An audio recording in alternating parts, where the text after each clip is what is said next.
ถ้าหากวันนี้นั้นจะเป็นวันสุดท้ายแต่เป้าหมายของเราไม่จางหายไปทานศีลภาวนาสร้างบุญ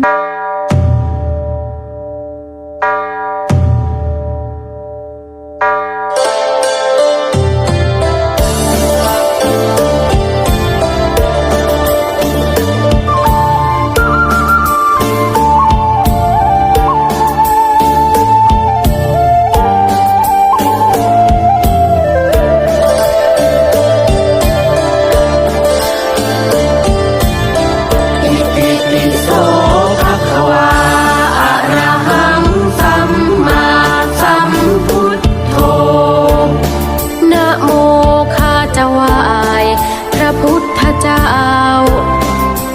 ทุกพระองค์เมื่อข้าจะดับจิตลงอย่าให้ไหลลงขอให้จิตจำนงตรงทางพระนิพพานขอให้พบดวงแก้วขอให้แคล้วหมู่มารขอให้ทันพระศรีอานข้าจะไปนมัสการพระเกศแก้วพระจุฬามณีเจดีย์สถานเป็นที่ไหว้ที่สักการกุศลสัมปันโน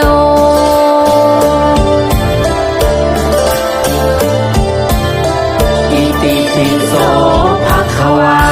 อะระหังสัมมาสัมพุทโธนะโมข้าจะไหว้พระธรรมเจ้าของพระพุทธองค์เมื่อข้าจะดับจิตลงอย่าให้ไหลลงขอให้จิตจำนงตรงทาง